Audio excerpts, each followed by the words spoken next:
Welcome to a DK Custom Products video. I'm Dwayne and this is Kevin. And recently we had a guy share with us some photos that we're going to share with you. During his build, his big bore build, he showed us some of the things that oftentimes goes out of sight, out of mind.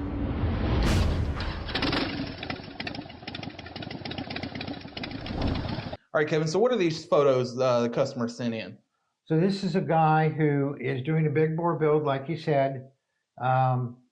And he has 108,000 miles. And instead of buying a new bike with all the computer stuff on it, and he started pulling the engine apart, and he was a little surprised by what he found inside.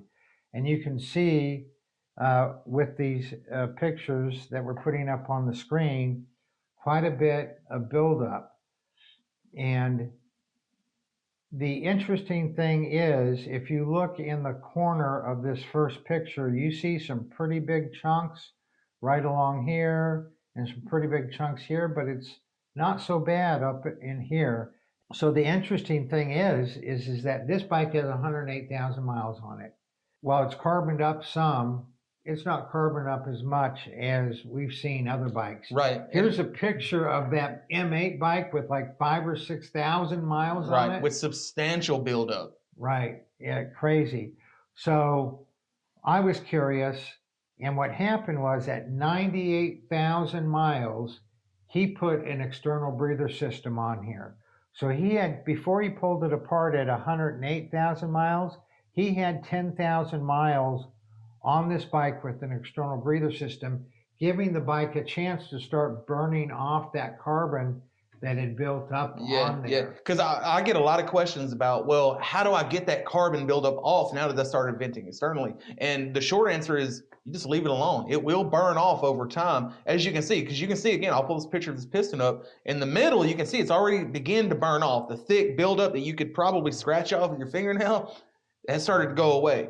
But on the edges, it's still there, not yet burned away. So it does take a few thousand miles, but once you stop building upon it, it gives it a chance to burn off as intended. Right, and that's the key.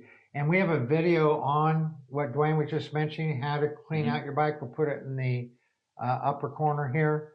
And there's different options to do it. A lot of people like to accelerate the process, but Dwayne and I are of the same mind, is just let it burn off. Yeah. And that's what this guy did, is he was letting it burn off.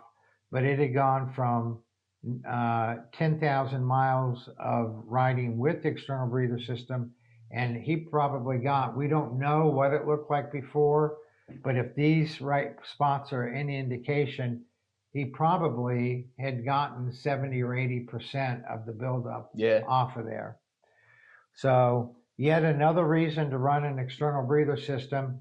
After he pulled this apart, he says he will never run another bike without There is literally no reason to do it unless you just want to conform to the EPA. So we wanted to share these pictures with you just to give you a look-see of what a bike looks like with 108,000 miles on it, the last 10,000 of it being with an external breather system. That's right. Now, for those of you that aren't aware of what an external breather system is, we have a whole report on it. We'll put that in the link below, and they come in a variety of flavors to fit whatever application you may have. If you have any questions at all about fitment, feel free to shoot me an email to support@DK Custom Products with a photo, a link, or a part number to your aftermarket air cleaner. If you have a stock air cleaner, we have something for you there. Or if you want to go with the best air cleaner on the market, one that comes with an external breather system, we'll put a link to all of our air cleaner systems in the description below. You all ride safe out there.